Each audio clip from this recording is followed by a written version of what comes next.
I'm Mark Ronchetti, and it's that time again for a weekly visit with, in this case, the birthday boy, Mickey Spagnola from the Star today in DallasCowboys.com. Mick, first of all, happy birthday, and let's get right to the game here. Overall, kind of what we had talked about last week, which is probably a tight game early on, and then slowly the Cowboys sort of imposed their will in the fourth quarter. Yeah, they certainly did, and that's a good sign because during that three-game losing streak, they were having a scoring brownout in the fourth quarter, or the third quarter, fourth quarter to the second half. So it was good to see them kind of get it together in the second half, start scoring some points.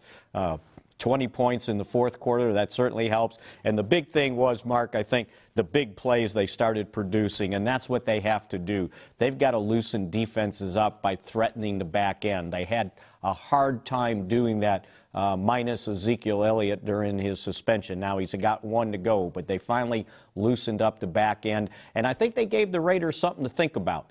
Because of what they did in this previous game.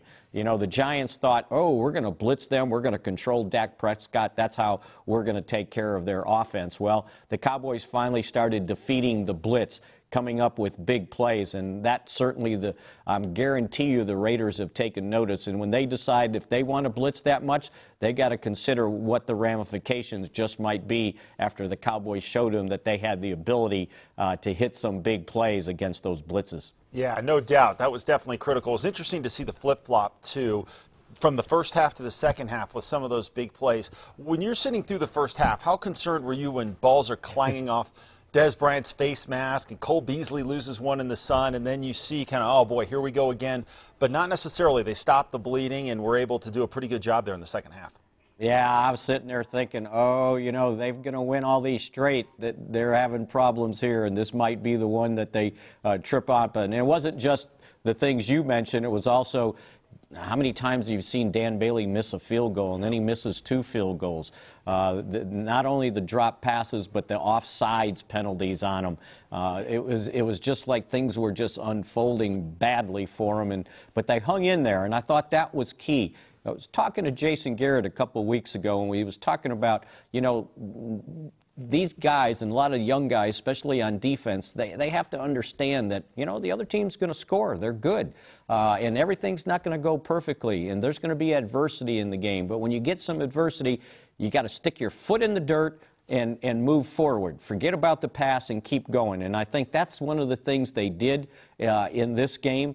You know, things weren't looking good. It's 10-10 going into the fourth quarter, yet they hung in there and came up with the 3 touchdowns in the fourth quarter, the most points they've scored in the fourth quarter this year to be able to win the game. So maybe they learned something about how tough you have to be in those situations. Yeah, no question. Do you, when you look at the running back breakdown, would you start to maybe shift more carries over toward Rod Smith?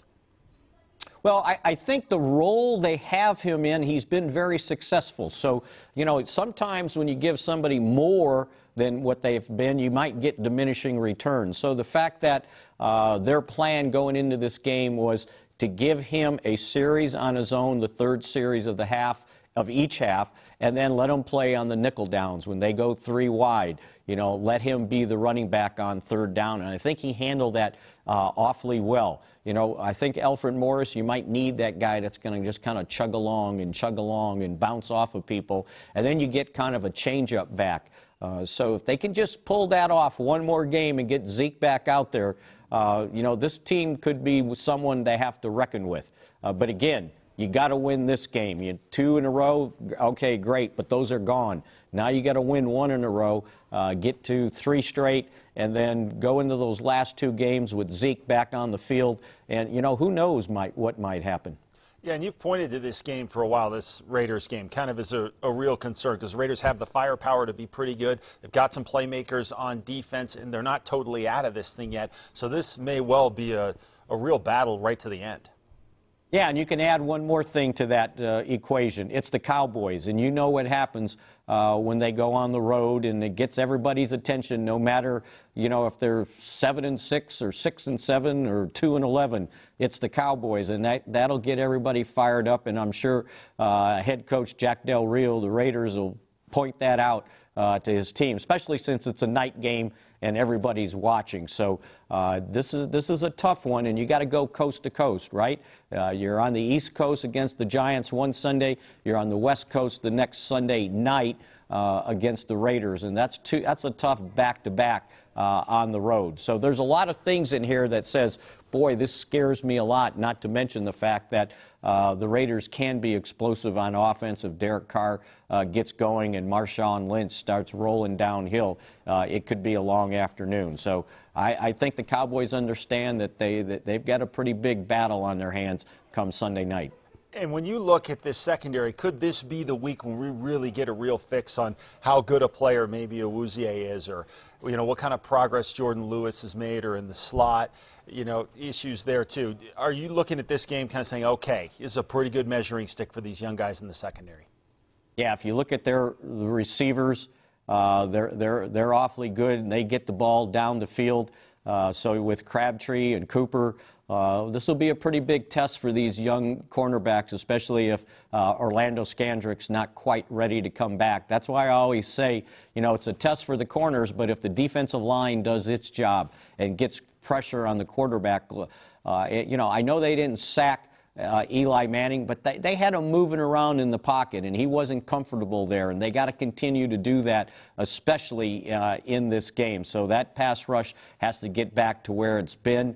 If they can get David Irving back on the field, and I think they're pretty optimistic about him getting out of the concussion protocol and being ready to go on Sunday, I think that'll help with the pressure they can put on quarterbacks. And then let these young bucks play back there. I think that they're starting to settle in. I think Awuzie is the real deal. Jordan Lewis is coming on, and Xavier Woods has done a nice job in the slot covering. So those are three guys that they thought, I think, would have been on the field a lot sooner had they not suffered those injuries in training camp. All three of them with hamstrings kind of delayed their progress, but I think they're on the move right now. Yeah, they looked pretty solid last week, no question. I guess we'll find the big test this week. We'll get you out of here with this.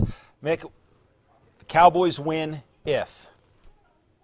I think the Cowboys win if this offense continues to function the way it has in the last two games. 38 points, 30 points, and I know they've gotten some help from special teams to score that many points, and I always thought that, this team's calling card would be the offense. And that's why I thought the two games they lost to the Rams in Green Bay, they just hurt so bad because the offense did its job. They scored 30 points in both games, and when you score 30 points, you're supposed to win.